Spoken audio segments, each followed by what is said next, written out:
Good morning students, how are you. देखिए बच्चों, in this chapter microbes in human welfare, last time in my previous lecture we have discussed about the use of microbes in biogas production. Now today we will learn more uses of the microbes in the agriculture fields, और you can say कि हमारे agriculture fields में हम ये देखते हैं कि जब भी हमें इंसेक्ट या पेस्ट को मारना है या डिसीज़ काजिंग एजेंट को मारना है, हम किसके लिए जा रहे हैं? हम केमिकल्स के लिए जा रहे हैं। आज की डेट में हम बहुत ज़्यादा केमिकल्स या you can say insecticide, pesticides and even we are using chemical fertilisers also which are going to be create many problems in future and creating also. So our today's topic is also based on this, that is microbes as biocontrol agent. Microbes as biocontrol agent,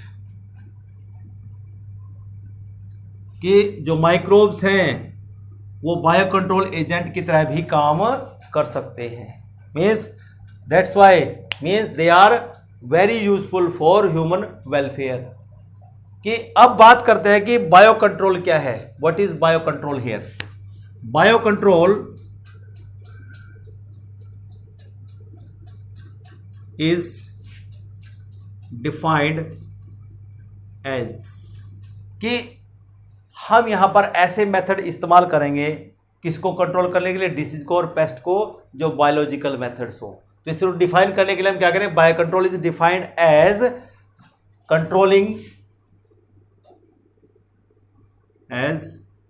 controlling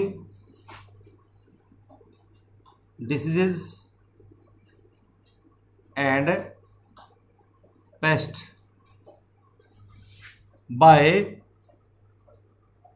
using biological methods. हम biological methods का इस्तेमाल करेंगे, ठीक है ना। और biological method में हम माइक्रोब्स का इस्तेमाल करेंगे, ठीक है ना। कि बायोलॉजिकली हम इन पेस्ट को कैसे अपने फील्ड से कम कर सकते हैं, ठीक है ना। क्योंकि हम इनको किल नहीं करेंगे, क्योंकि बायोलॉजिकल मेथड में कभी भी ऑर्गेनिज्म कंप्लीटली वैनिस्ड नहीं होगा, और वही हम चाहते हैं कि कंप्लीटली वैनिस्ड ना हो। लेकिन आज की सिचुएशन, जो मॉडर्न सोसाइटी है, इन मॉडर्न सोसाइटी की बात कर लेते हैं।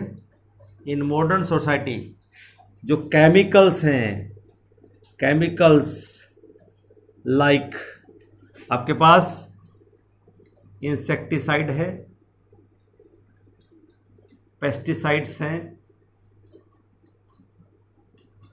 ठीक है ना, वीडीसाइड्स हैं,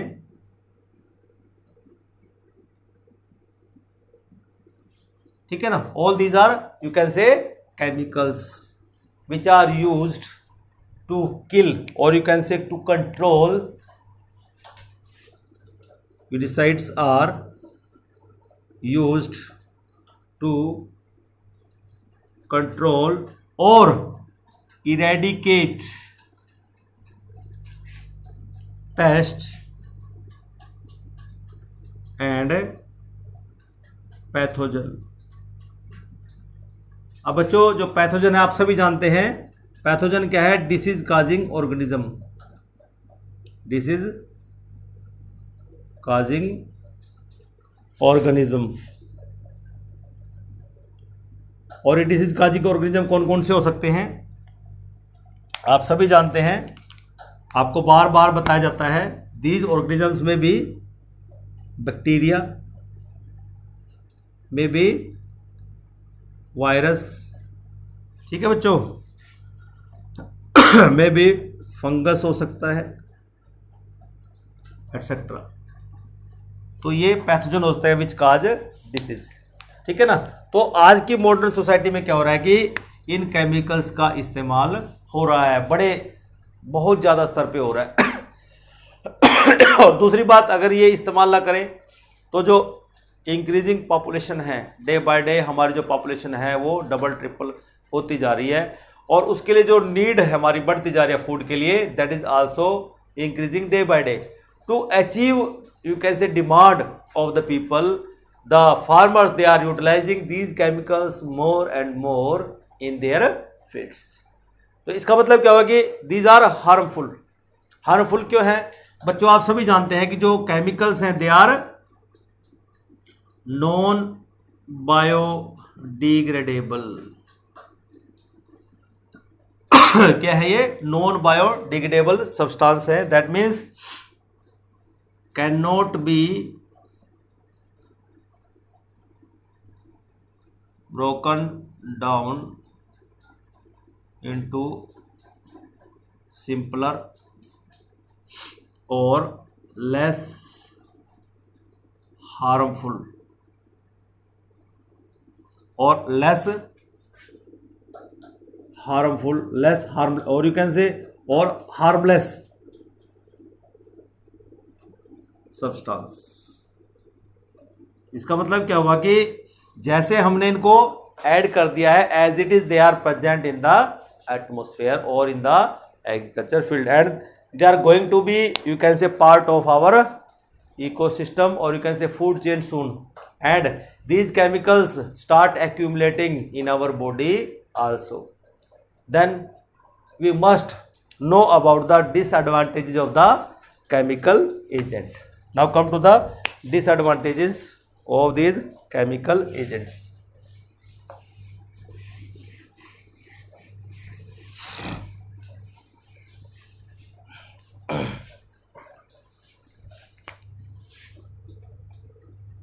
Disadvantages of chemical agents, कि जो केमिकल एजेंट है इनकी डिसएडवांटेजेस क्या रहेगी। सबसे पहला डिसएडवांटेज तो यही है कि these are toxic and these are toxic and extremely harmful to human beings and animals। बहुत नुकसानदायक है दोनों के लिए। ठीक है बच्चों, कि ये हार्मफुल है ह्यूमन बींग्स के लिए एज वेल एज एनिमल्स के लिए।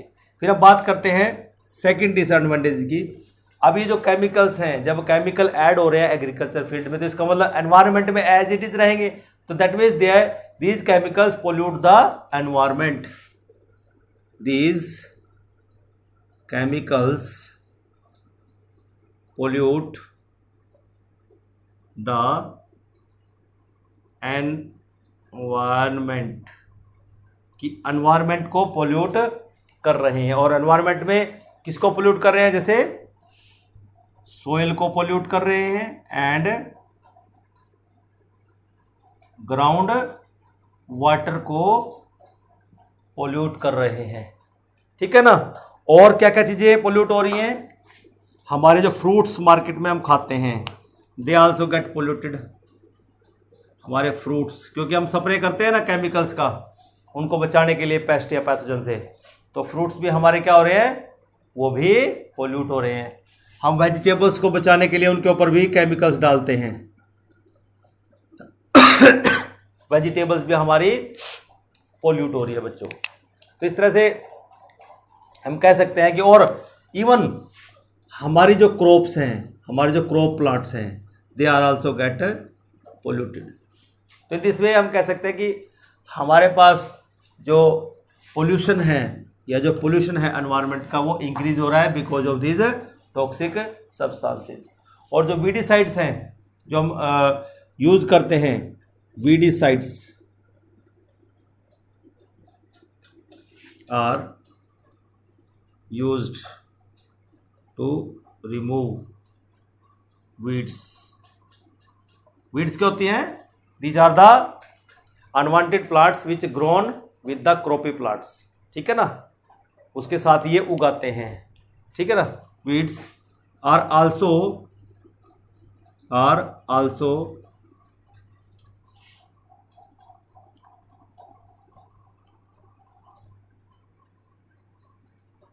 पोल्यूटिंग एनवायरनमेंट, ये भी एनवायरनमेंट को ही पोल्यूट करते हैं। क्लियर? मीन्स इवन सोयल को करते हैं और ग्राउंड वाटर को पोल्यूट करते हैं। ओवरऑल देखा जाए बच्चों कि अगर हम अंदाज़ा लगाएं कि जो पेस्ट को देखो कंट्रोल करना भी ज़रूरी है, नो डाउट कि अगर हम पेस्ट को कंट्रोल नहीं करेंगे तो हमारे पास जो हमारा लॉस होगा वो बहुत ज़्यादा होगा। कितना लॉस होता है? अराउंड अबाउट 30% के करीब जो लॉस्ट है हमारा, 30% of the total produce is lost due to pathogen and pest. 30% of total produce, ठीक है ना, टोटल 30% जो हम प्रोड्यूस करते हैं is lost due to pathogen and pest. इन दोनों के कारण इतना लॉस्ट हमारा हो रहा है कंटिन्यूसली, तो इसलिए वो कंट्रोल करना भी जरूरी है। और एक और दूसरी प्रॉब्लम सामने आ रही है, वो प्रॉब्लम क्या है कि हम क्या कर रहे हैं, अपने फील्ड्स में बार बार केमिकल्स का इस्तेमाल कर रहे हैं। जब केमिकल्स हम कंटिन्यूसली इस्तेमाल करेंगे फील्ड में, तो अब इसका रिजल्ट क्या मिल रहा है? There is development of the resistance in the pest and pathogen against that chemical we are using in our field. तो ये भी एक बड़ी प्रॉब्लम आ रही है। कंटिन्यूअस यूज ऑफ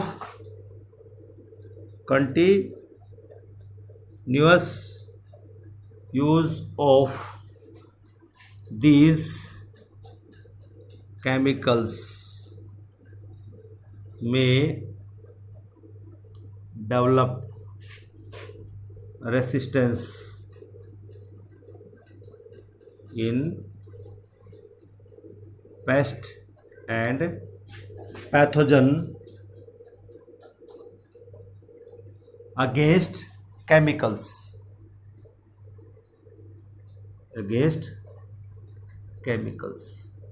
तो ये भी प्रॉब्लम आ रही है कि हमारे पास जो पैथोजेंस हैं they have become chemical resistant, कि केमिकल आप छिड़कते जाओ उनके ऊपर कोई असर नहीं होता। तो अब करें क्या? तो हम क्या कर सकते हैं? So instead of using chemicals to eradicate pest and pathogen, it is better to use biological agents for controlling them. ठीक है ना बच्चों? सो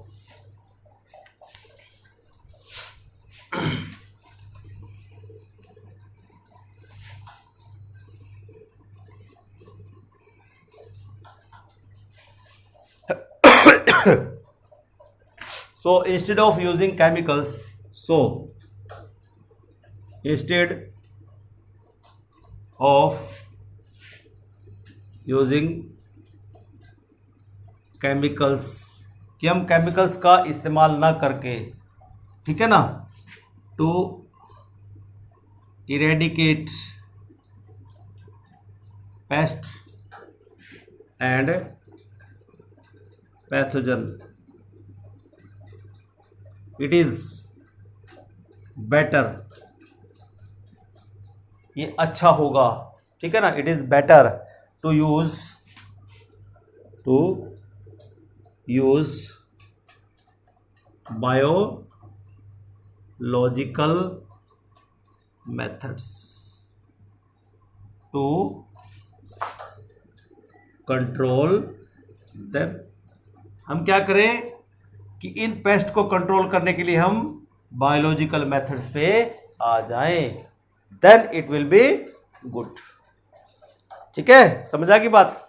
क्योंकि केमिकल्स का तो हमारे पास हम देख चुके हैं, हम समझ चुके हैं कि बहुत सारा डिसएडवांटेजेस हैं, and because of these disadvantages we cannot further use more and more chemical and we cannot, you can say, become dependent on these chemicals. तो अब बात आती है कि जो बायोलॉजिकल मेथड्स हैं, जो बायोलॉजिकल मेथड इस्तेमाल करेगा वो होगा ऑर्गेनिक फार्मर. क्या होगा उसको हम ऑर्गेनिक फार्मर बोलेंगे, जो बायोलॉजिकल मेथड को इस्तेमाल करने वाला होगा इन देयर फील्ड्स, कि वो कभी भी केमिकल्स का इस्तेमाल नहीं करेगा. क्यों? क्योंकि जो ऑर्गेनिक फार्मर है वो बहुत समझदार व्यक्ति है. ठीक है ना, ऑर्गेनिक फार्मर.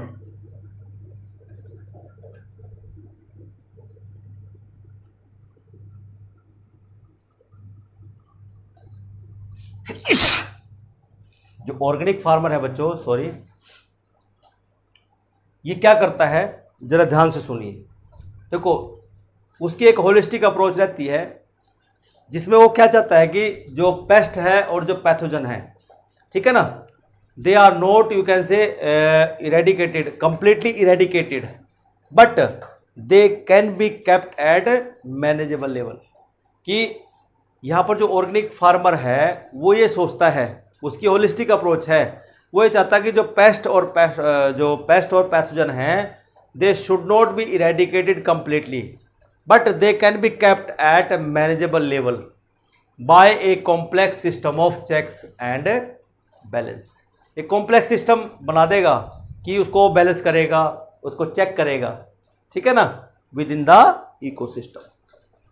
ठीक है ना. उससे क्या बेनिफिट मिलेगा कि क्योंकि कहीं ना कहीं जो ऑर्गेनिक फार्मर है वो ये सोचता है कि अगर हमने कंप्लीटली पेस्ट और जो पैथोजन है इनको किल कर दिया, और कहीं ना कहीं ये हमारे इकोलॉजी का पार्ट होते हैं, दैट मीन्स ये फूड चेन के अंदर इनके ऊपर कोई ना कोई ऑर्गेनिज्म डिपेंडेंट हो सकता है, कि कोई ना कोई प्रेडेटर इन पेस्ट को और इन पैथोजन को खाता होगा एज ए फूड. तो अगर हमने पेस्ट को और पैथोजन को दोनों को हटा दिया तो अल्टीमेटली हमारे पास जो यूजफुल प्रेडेटर हैं, जो यूजफुल पैरासाइट्स हैं, they will also get eradicated completely. So यहाँ पर जो होलिस्टिक अप्रोच है किसकी, ऑर्गेनिक फार्मर की, वो यूज करता है क्या, जो ऑर्गेनिक फार्मर है यूज होलिस्टिक अप्रोच. उसकी एक होलिस्टिक अप्रोच है. और होलिस्टिक अप्रोच क्या कहती है, in which pest and pathogen are not completely eradicated, कि इनको कंप्लीटली मारा नहीं जाएगा, but are kept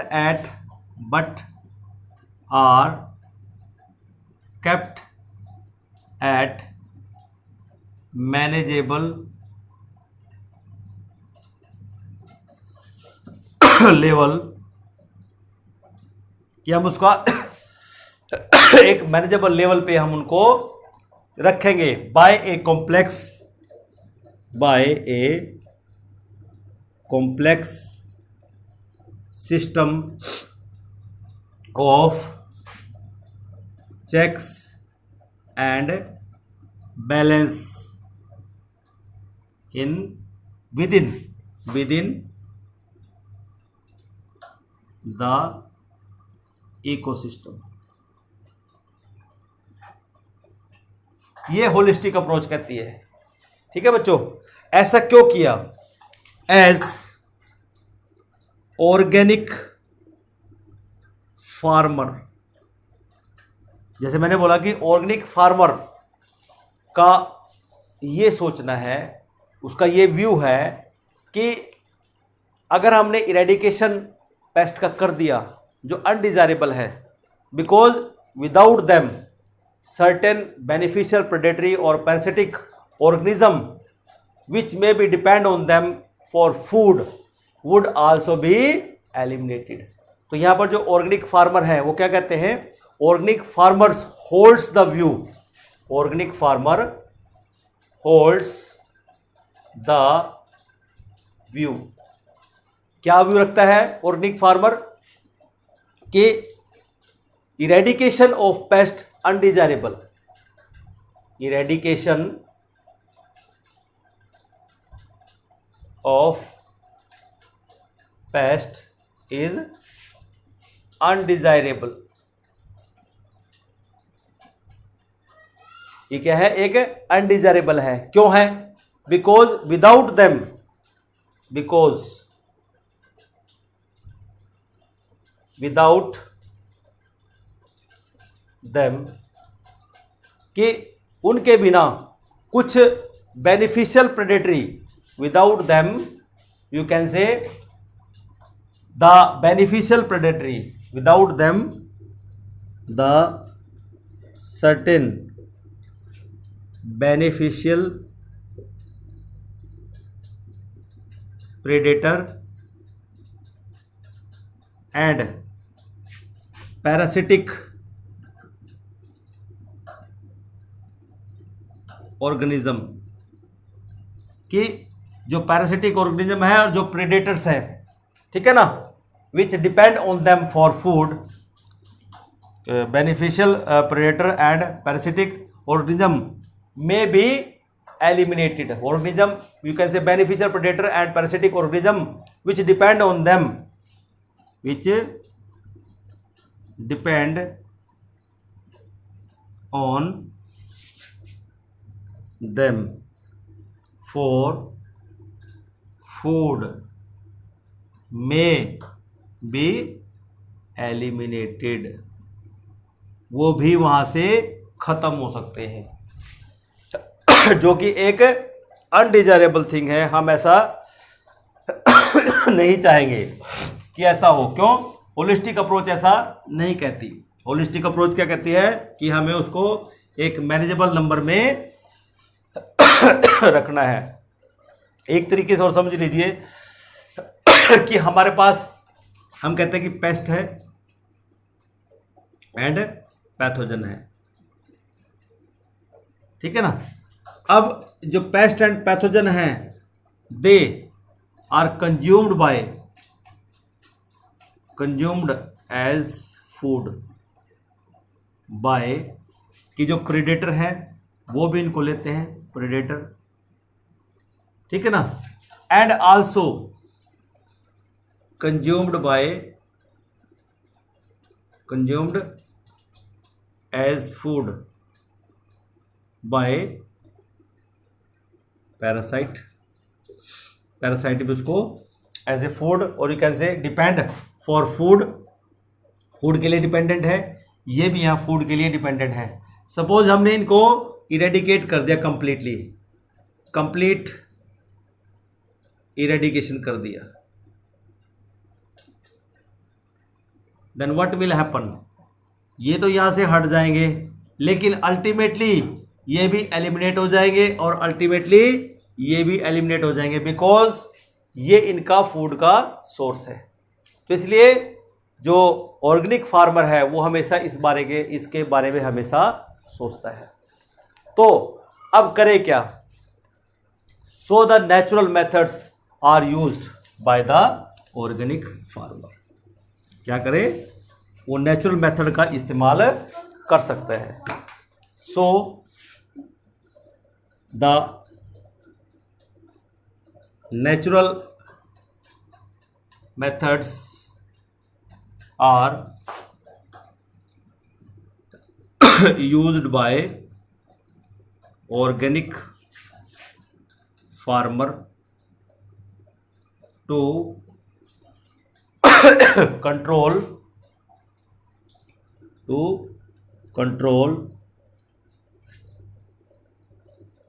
pest and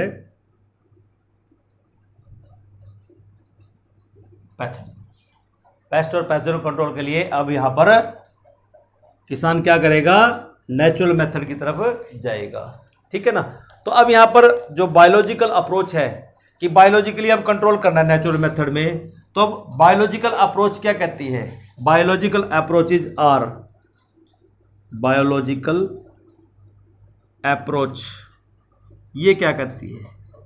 देखिए कि हमें नॉलेज होनी चाहिए to become familiar with the various life forms that inhabit the field, कि हमें जानकारी होनी चाहिए, we should be familiar with the different और you can say various life forms that inhabit the field. पहला बायोलॉजिकल अप्रोच है, क्या होना चाहिए? To become familiar with, to become familiar with different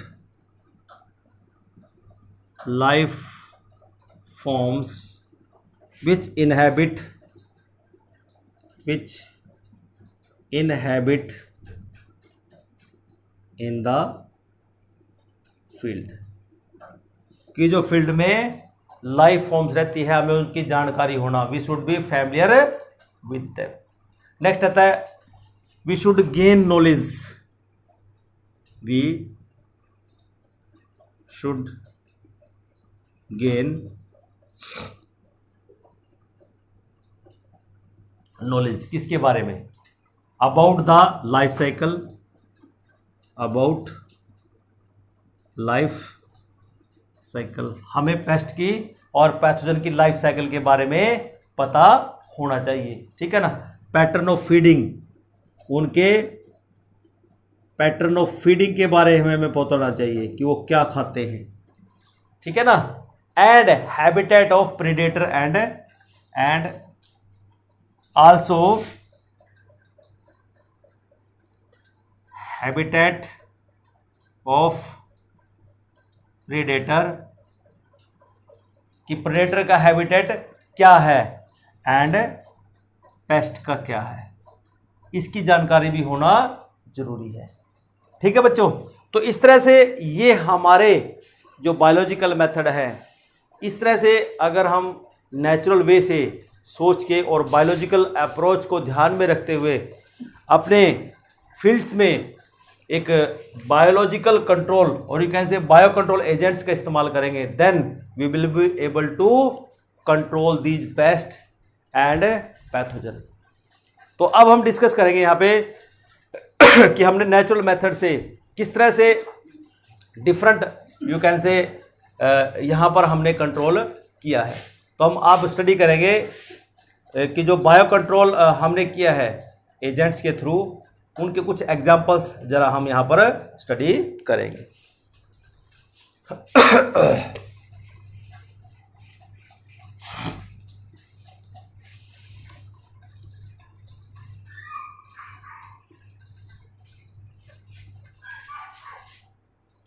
Some examples of biocontrol. Some examples of biocontrol.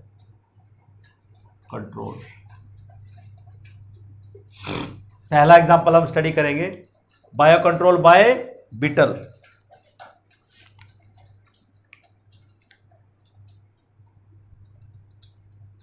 Bio control by beetle with red and black markings।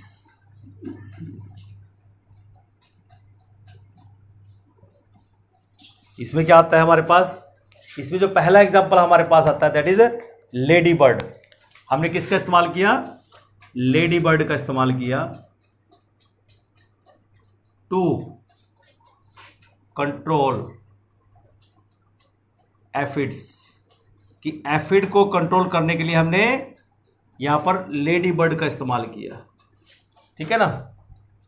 Next B हमारे पास आता है, दूसरा example है dragon fly, ठीक है ना। Dragon fly to control mosquito, कि mosquito को हमने कंट्रोल किया ड्रैगन फ्लाई से, तो ये बायोलॉजिकल कंट्रोल हो गया बच्चों। उसके बाद आता है दूसरा एग्जांपल हमारे पास है बायो कंट्रोल बाय माइक्रोब्स, और माइक्रोब्स में हम कहते हैं कि बायो कंट्रोल बाय बैक्टीरिया, ठीक है ना। दूसरा एग्जांपल है बायो कंट्रोल बाय माइक्रोब्स, और हम कहते हैं यहाँ पे बैक्टीरिया का एग्जांपल हम यहाँ पर लेंगे। और बैक्टीरिया कौन सा है बच्चों यहाँ पे, bacillus thuringiensis. The bacteria bacillus thuringiensis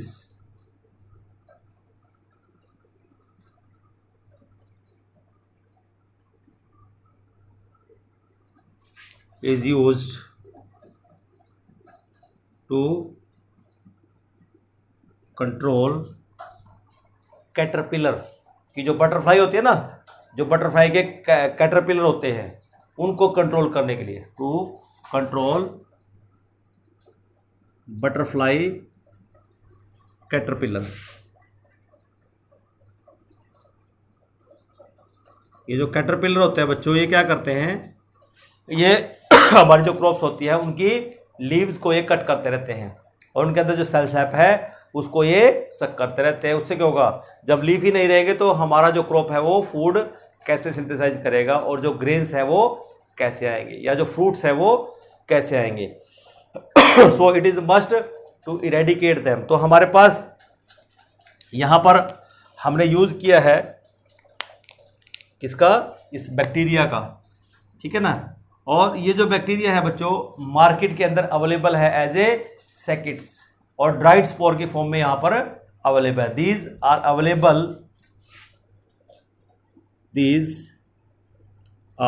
available in सेकेट्स, ठीक है ना, इन सेकेट्स एज ड्राइड स्पोर्स, कि ड्राइड स्पोर्स की फॉर्म में दे आर प्रेजेंट, और यू कैन से इन द मार्केट, हम मार्केट से परचेज कर सकते हैं। एंड यू कैन से these dried spores,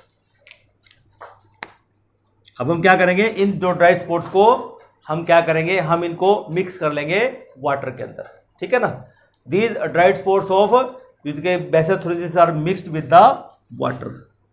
these dried spores of Bacillus thuringiensis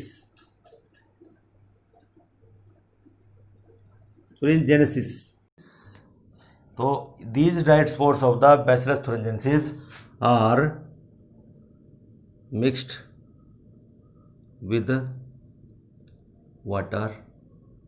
तो हम क्या कर लेंगे, इनको वाटर के अंदर मिक्स कर लेंगे एंड स्प्रेड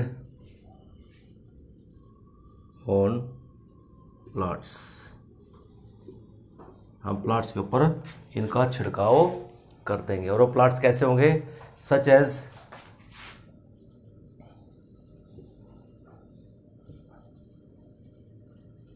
ब्रासिकास फ्रूट ट्रीज।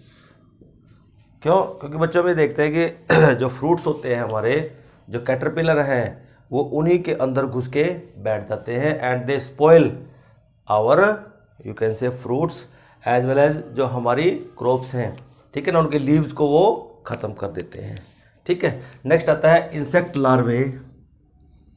अब क्या होगा, insect larvae eating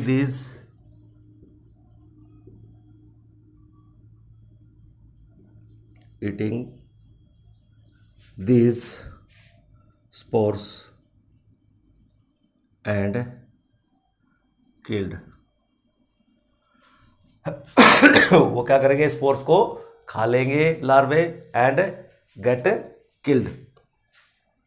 and after that हम ये भी देखते हैं कि हुआ क्या, कि क्यों वहाँ पर वो मर गए। These are killed bye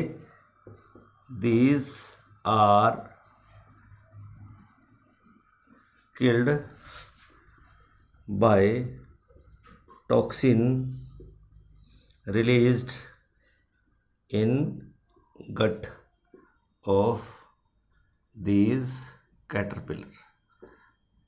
caterpillar बोलो, लार्वा बोलो, ठीक है बच्चों। तो इसलिए वो मर गए। लेकिन हम ये भी देखते हैं बच्चों, हमारा टारगेट क्या था कि हमारे जो बेनिफिशियल इंसेक्ट हैं वो हमारे हार्म नहीं होनी चाहिए। तो bacterial disease, the bacterial disease will kill, किसको किल किया उसने, कि जो कैटरपिलर है उन्हीं को उसने किल किया है, ठीक है ना। Killed the caterpillar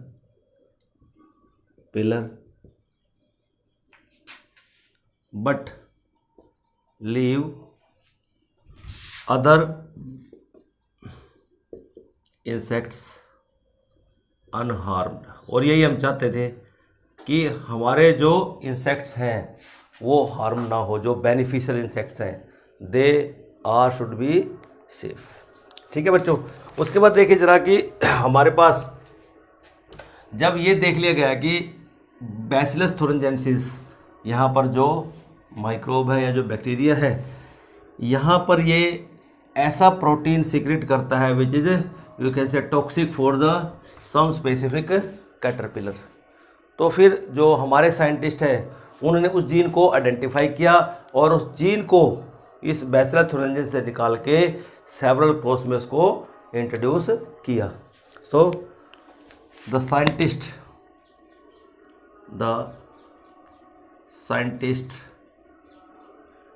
introduced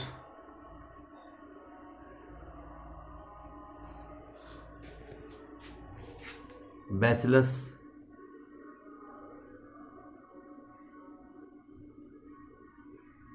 thuringiensis toxin gene into several crops by use of methods of genetic engineering which develop resistance against pest। कितनी बड़ी उपलब्धि है कि साइंटिस्ट ने क्या किया, इस बैसिलस थुरिंजेंसिस से टॉक्सिन को निकाल के सेवरल क्रॉप्स में डाल दिया, जिससे क्या हुआ कि हमारी क्रॉप क्या हो गया, अब पेस्ट रेसिस्टेंट हो गई है। एग्जाम्पल है हमारे पास बहुत सारे इसके, जैसे आप मार्केट में जाते हैं, मार्केट के अंदर हमारे पास बीटी कॉटन अवेलेबल है, बीटी ब्रिंजल अवेलेबल है, बीटी लेडी फिंगर है। क्योंकि अब आप देखते हैं मार्केट में कि हमारे जो ये जो फ्रूट्स हैं इनमें अब क्या है, सुराग नहीं है, दैट मीन्स इनमें होल नहीं है। इसका मतलब क्या हुआ कि हमने इनको पेस्ट रेसिस्टेंट बना लिया है। नेक्स्ट आता है फिर हमारे पास जो बायो कंट्रोल है, that is bio control by fungi.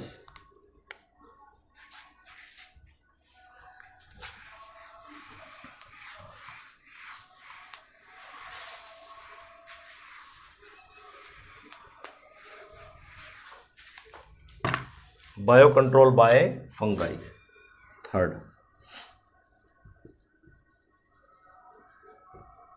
Bye fungi, देखिए बच्चों जो फंगस है ये एक फ्री लिविंग फंगस है, ठीक है ना, और उसका नाम है हमारे पास ट्राइकोडर्मा, जिसकी हम बात कर रहे हैं। Trichoderma is a free living fungi ठीक है ना, प्रेजेंट इन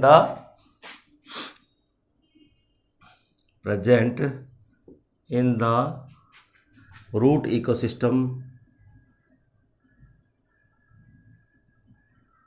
जो कि प्लांट के रूट इकोसिस्टम के अंदर प्रेजेंट होते हैं, वेयर दे एक्ट एज क्या काम करते हैं, जो सेवरल पैथोजेंस हैं उनको रोकते हैं, ठीक है ना, एक्ट अगेंस्ट सेवरल पैथोजन, उनके अगेंस्ट ये काम करते हैं। तो नेक्स्ट एग्जांपल है बच्चों हमारे पास अब, दैट इज एक अब वायरस का एग्जांपल हम स्टडी करेंगे कि जो वायरस है उसको हम कैसे as a bio control agent इस्तेमाल कर सकते हैं। And as examination point of view it is very important because many time it is repeated that the question is being asked from this portion, so you have to listen it carefully, read it carefully and learn it carefully। यहाँ से question बनता ही बनता है, ठीक है ना। Bio control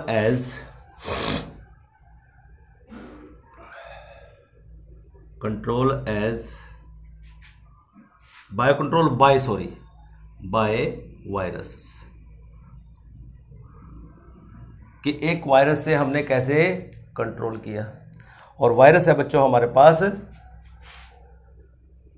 बैक्यूलो virus, ये एक क्या है, ये एक पैथोजन है that attack insects and it is a pathogen,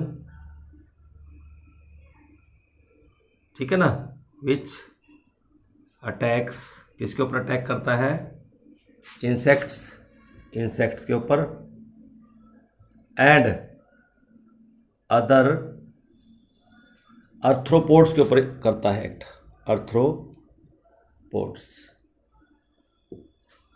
फिर दूसरी बात ये आती है कि हमारे पास जितने भी बायो कंट्रोल में इस्तेमाल करते हैं बैक्यूलो वायरस के, they belongs to the genus nucleo polyhydrovirus।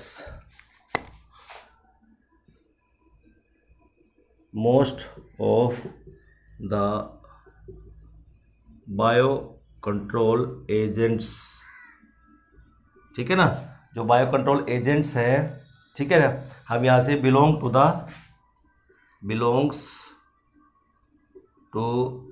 The genus, एक जीनस से बिलोंग करते हैं जिसका नाम है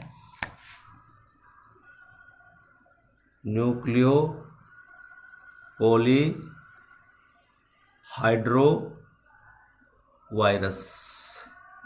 इससे बिलोंग करते हैं बच्चों। बड़ा इंपॉर्टेंट है, इसको हमेशा याद रखना। और फिर अगर हम इन न्यूक्लियो पॉलीहाइड्रोवायरस की बात करें, ठीक है, न्यूक्लियो पॉलीहाइड्रोवायरस की बात करें, दीज आर स्पीसीज स्पेसिफिक, कि पर्टिकुलर स्पीसीज को ही किल करेंगे या उसको ख़त्म करेंगे, ये नहीं कि सारों के ऊपर एक्ट करें, ठीक है ना। These are species specific,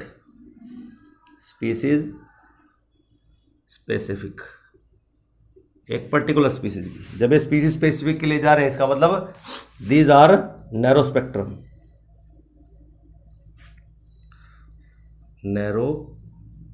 spectrum है, ठीक है बच्चों। और जब नैरो स्पेक्ट्रम होने का मतलब है कि हम इसको छोटे से उसके लिए एक पर्टिकुलर टारगेट के लिए करते हैं तो उसी को किल करें, ठीक है ना, किसी और स्पीसीज को जो बेनिफिशियल स्पीसीज हैं उनको हार्म ना करें, तो इसलिए इसको बोलते हैं नैरो स्पेक्ट्रम। और ब्रॉड स्पेक्ट्रम में क्या होता है, हम मारना चाहते हैं एक स्पीसीज को, लेकिन उसके साथ हमारी जो अदर स्पीसीज है, जो बेनिफिशियल स्पीसीज हैं, they will also get killed, which is not good for our agriculture system, और you can say our ecosystem. Next है फिर दे डू नॉट हार्म,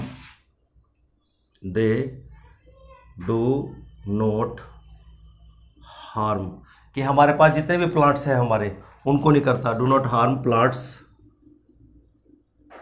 ठीक है ना। और हमारे पास जो मैमल्स हैं उनको नहीं हार्म करता, मैमल्स, ठीक है, फिश है, बर्ड्स है, मतलब इनके लिए नुकसानदायक नहीं है, ठीक है ना। And other non target, and other non target insects, इनको भी कोई हार्म नहीं होता।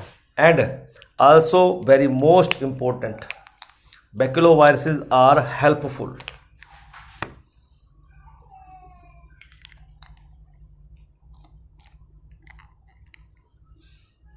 बैक्यूलोवायरसेस आर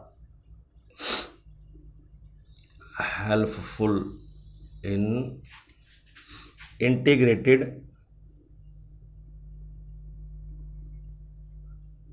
pest management, जिसको हम शॉर्टकट में IPM बोल सकते हैं, इंटीग्रेटेड पेस्ट मैनेजमेंट प्रोग्राम, ठीक है ना। क्या काम करता है program? Which conserve beneficial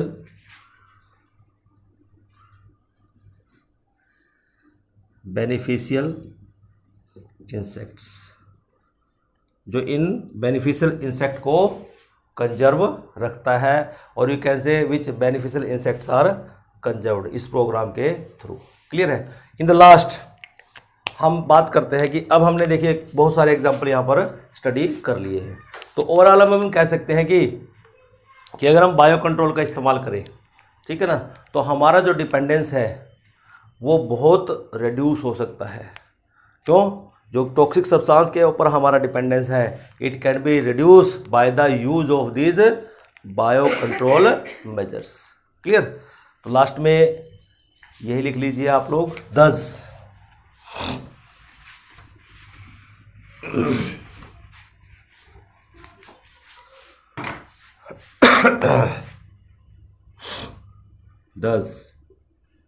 by the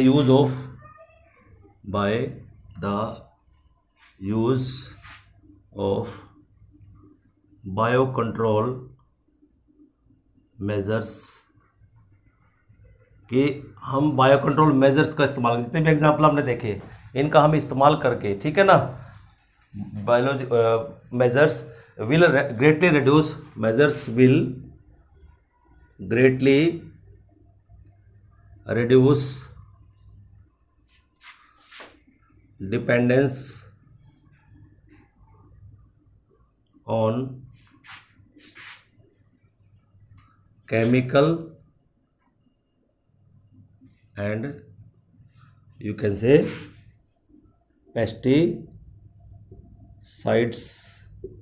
etc. ठीक है बच्चों, बात समझ में आ गई? तो इस तरह से बच्चों जो हम आज ऑर्गेनिक फार्मिंग का नाम सुनते हैं, वो ऑर्गेनिक फार्मिंग वो इसी तरह से आई है कि जो किसान हैं जो ऑर्गेनिक फार्मिंग करते हैं, they are using, you can say, these biocontrol agents in their fields to control pest and pathogen. ठीक है बच्चों, और नेक्स्ट लेक्चर भी हमारा ऐसा ही रहेगा, क्योंकि वहाँ पर भी टॉपिक ऐसा ही है, बिकॉज हम ये भी देख रहे हैं कि हम अपने एग्रीकल्चर फील्ड्स में क्या इस्तेमाल करते हैं, हम केमिकल फर्टिलाइजर से इस्तेमाल करते हैं, तो उनको केमिकल फर्टिलाइजर भी तो हमारे लिए हार्मफुल है, तो उनकी जगह हमें क्या इस्तेमाल करना है, ठीक है ना, वो हम अपने अगले लेक्चर में स्टडी करेंगे। ठीक है बच्चों, आज के लिए इतना ही, धन्यवाद, थैंक यू।